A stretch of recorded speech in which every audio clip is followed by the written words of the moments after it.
Hello, everyone. We're Team 506 Pandara from Tampa Bay, Florida, and this is the first of a long series of devlogs we're going to be conducting this season regarding the progression and development of our team and robot Pandamonium. Today with me, I have Krish and Ayush, our other co-captain and lead engineer, are with us today. I am your host or co-host, and my name is Alex, and I am the co-captain of Team 506 with Ayush. I've been the lead catter this year. This is actually my first year catting, and I think I'm just going to hand it off to Ayush to start the conversation while I begin thinking about CAD for our drivetrain. So welcome everyone to our first devlog, and basically what this is going to be about is just like covering what we do, like different progress updates that we have, and stuff like that can help the FTC community. That's just helping like going on our progress and what we like challenges we face and things that how we get over those challenges. And this week is our scrimmage actually. Tomorrow or the day after tomorrow is our scrimmage. So we're basically just preparing for that. Over the last 2 or 3 weeks, Krish has been building the robot and that the drivetrain that Alex had completely catted. And yeah, it's been going pretty good so far. We're making pretty good progress. Our drivetrain is looking really good, running really smoothly. And currently, I, as the lead programmer, are currently working on getting everything wired and all the encoder wires plugged in and starting on different methods for auto and compiling all the methods that we had from last year with Alex and me, and just having like getting a telly up working, all the methods for telly up, so that we can run it like pretty smoothly and effectively at the scrimmage tomorrow, day after tomorrow. Obviously, it's not that formal, but we just want to be like pretty prepared for it. And yeah, so let's just go off to Krish and see what his plans for building are. Yeah, sure. So recently, like Ayush said, I've finished building the drivetrain, and it's running really smoothly. We've gone strafing down using Mecanum wheels, and if you guys are wondering for a drivetrain, we're using 19.2 Go Buddy Yellow Jacket motors, and they have a gear ratio of 1 to 1, and they're chained. So that's what we're doing for a drivetrain. Got some side plates on, got some pieces of channel. Really nothing much. Got the red hubs on, a control hub and an expansion hub, but I think Ayush can give you more information regarding that. And in the upcoming weeks, we're looking to get our wobble goal mechanism and our intake done. And our meet one, I believe, is around 3 weeks away from now. So we're looking to spend around a week working on our wobble goal mechanism, get that down, because that's a good, I think, 30 points if I'm calculating this correctly, for moving it out of the field and also in autonomous, if we can do that. So that's definitely a big aspect of the game. And then intake, we're also looking to get done before meet one. And as of right now, we're thinking of using compliant green wheels, and we're gonna have a two-tier intake that leads up a ramp into our shooter. And I think we can have Alex talk a little bit more about some of his plans for catting that and the wobble mechanism. Yeah, so just based on what I'm doing right now, I've been looking at some videos of other teams and what they've been doing for intake, and I know Krish has been sharing that with me as well, and Ayush. And just based on what we've saw, I think we're really wanting to go with compliant wheels as our intake. And the way that I have it structured, I might need to remove these NRCs or just trying to change stuff around a little bit. But the general idea is that I actually purposely made this drivetrain a few inches short from 18. I believe it's 15 and a half, I think it's 16 inches from being 18, so that gives us some wiggle room in the front for actually having some compliant wheels that protrude a bit. My general plan is to basically have a plate at the bottom here that is used to scoop up the disc or the rings, and then use the compliant wheels, somehow attach them to a motor and just have that basically suck them in. So currently our actual plan to have done by League Meet 1 is just to have our intake and our wobble go mover. So we're actually on track for what we wanted to do right now. I know it's it's a bit late to have a drivetrain for some teams, but based on what we've discussed and how we feel comfortable with doing, we've really decided that having a really good drivetrain done for our scrimmage was really important for us because we really didn't want to regress in like the small issues of having a poorly built drivetrain that really hinders a lot of the programming effort. Because I know Ayush and I both last year confronted a lot of those issues with just doing basic maneuverability, but that was going to be completely skewed off by a poorly built drivetrain and overall poorly built robot. So that is why we wanted to focus more on our drivetrain at the beginning. I'm happy where we're at now, and going forward, we're just kind of planning around what we have now and are going straight into our intake. And then in the future, for League Meet 2, we'll pretty much have everything done and just be programming from there on out. I'd kind of like to hand it back off to Ayush because there were some programming things we've been doing this past weekend that I think would be really, beneficial to be touched upon. Yeah. So basically, this weekend and over this week, we got our drivetrain completely built, so then we could actually start programming tele up and auto methods. And so, like Alex was saying, we wanted to take like a lot of time to build like a perfect drivetrain. So later on in the season, we don't start programming to fix programming like around or building issues and like fixing errors using programming instead of the errors that can be just fixed with simple design flaws. And I think that's really good that this year we're actually catting a robot so we could avoid some of these programming issues later on. And I think a main thing, so this weekend that I've been working on is actually getting the robot completely wired up. I know this year there's a new form of like there's a control hub this year as there wasn't one last year, and it's like it's a really cool system. It's new, but it's really cool, and we don't have to have a robot controller on the robot anymore, so that like decreases like the chances of the phone like disconnecting on the field from like a USB cable, and also like increases like our ability like our efficiency when we're testing the code, because then we can just like directly plug in our wires or cable wires directly into the into the control hub instead of plugging into the phone or plugging in and putting it. So that really saves time when we're testing later on in the year. But I think that really the control hub, like we had a few issues, but not really with setting up the control hub. I got everything set up. One thing is that we had like a broken wire that we got from the school, so I had to get that picked up this weekend, and everything is pretty good and wired up. All the encoder wires are in, and I was able to get started on programming, and I got a pretty much complete tele-up done. It runs really smoothly. One thing that we had an issue with is strafing, but we realized that was because we were doing it on carpet. On carpet, our side plates are really close to the ground. We catted it that way. Alex catted it that way because we didn't really have an obstacle on the field this year. Because remember last in the Skystone season, there was actually like a black thing you have to climb over. But this year there's no obstacles, so it's a completely flat field. And on the carpet, it kind of like rubbed against the ground, so it couldn't really strafe that much left and right. But this year we don't have that problem, so it's really great. And so it's strafed pretty well when I tried it on another surface. And then also this weekend we set up our GitHub, so me and Alex can share our code with each other. Alex gave me some of his directional strafing methods, which we can talk about later, and he also gave me his trigger method, which can have like custom buttons on the controller where we can have different toggles for different things that we're actually doing with like different controls that we're gonna have to use for the season this year.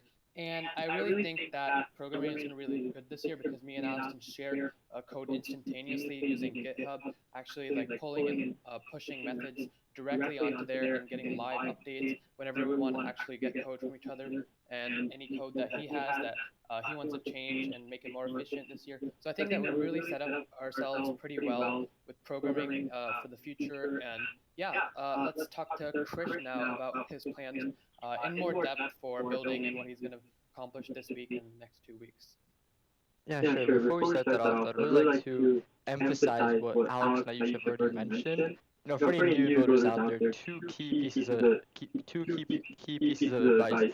The first is always CAD what you're doing, and if you don't have an experienced CADer, at least try to draw everything you want to do, and consider all like the tiny possibilities, the tiny problems that you might encounter in the future. Because if you do this, it'll be much more easier for you to get a more efficient design. So always plan your designs out before you make them. Don't just come in and start building right off the bat. And I feel like this year it's even more important because I know a lot of teams are practicing social distancing and stuff like that. So it's harder for us to all meet up in one place and have like 5, 10 people working on a robot. So this year it's essentially key that you get these designs planned out to perfection before you meet up and build them, or if you have to build them on your own. And the second piece of advice is never rush your building. And I'd like to potentially include a video in the description that shows what happens when you do rush your building. Because last year, me and Ayush were on the same team, and essentially by the scrimmage, we had an entire robot build. We had everything done. We had a foundation mover, if I remember correctly. We had a stacking mechanism for Skystone. We could stack six blocks and everything. And that sounds great on paper, but the reality was that when we went to stack 6 blocks, it took us almost like 10 minutes to do it. And that was if we didn't knock it down on the first try because our claw was super shaky, our arms weren't extending out properly, our foundation move had issues, everything was going haywire, but it all kind of worked essentially. So if I were to make any recommendations to you, it would be to kind of take it easy and just try to have a drivetrain or maybe like a simple mechanism built by the scrimmage if you guys have one, because I know a lot of leagues don't do that, a lot of places don't do that. But kind of take it easy on the building, and that's more efficient if you come to think of it, because after the scrimmage, our entire team had to essentially like not scrap the robot, but take everything apart, fix it, then put it back together. Versus if you just do it the first time, or mostly right even the first time, then you can kind of just put it back and put like assemble it on and never have to take it apart. So I highly recommend looking into doing that. And also your drivetrain, for any new builders out there, each year kind of has a new, I guess, meta drivetrain. You guys should really consider the game and what elements you guys are going to be doing with. Like Ayush was saying, with Skystone we had that, that small black bumper under like the neutral bridge, and that really created a lot of issues for teams, low-hanging robots and stuff like that. So another like, tip for building is you guys really want to consider what field you're dealing with, what elements you're dealing with before you construct a drivetrain. And especially with Skystone last year, what we had is last year we had that popular method where one team would kind of feed another team, and they would focus on stacking. So for the feeding team, speed was especially important. They have to have fast intake, fast robot that can kind of get there on time, deliver blocks efficiently. So each year kind of has that different drivetrain to adapt to. And this year, what I'm looking at is maneuverability is extremely important, because what you're going to be doing is essentially going to be picking up rings, and from what we've seen, just like other videos online, the rings, they tend to roll around a lot in the field where they're dropped from the human player station. You drop them, they easily roll for a good couple of feet before they kind of settle down. So chasing rings is going to be vital this year to this year's gameplay. So kind of having that type of drivetrain fixated on doing that, and also having the maneuverability, because this year what a lot of teams are doing is have their intake on one side and a shooter on the other side. Obviously, I've seen designs with intakes and shooters at the same time, but there's been an overwhelming majority of shooters on the opposite side as the intake. So rotating your robot quickly is also, and efficiently is also going to be a big thing to consider this year. So just consider these factors when designing your robot. And that's just a couple of tips from my side. And I guess we'll go back to Alex now for more CAD. Yeah. Honestly, I'm just gonna kind of talk about stuff in general.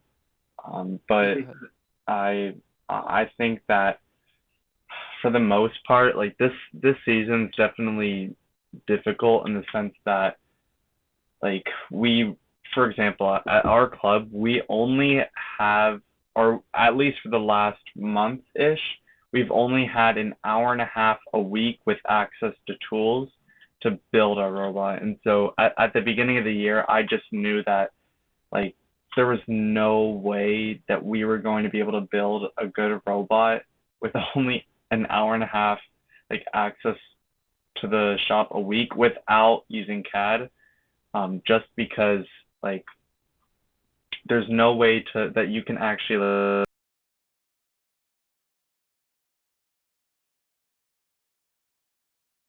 Alex, I think you're cutting out a little bit.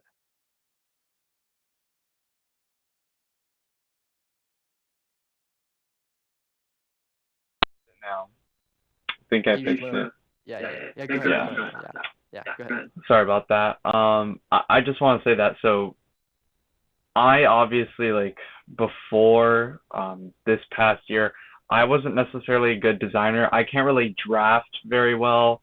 I really thought that like the best way for me to design like a robot would definitely be through CAD. I have experience with like, I don't know, I get adept I guess to software pretty easily.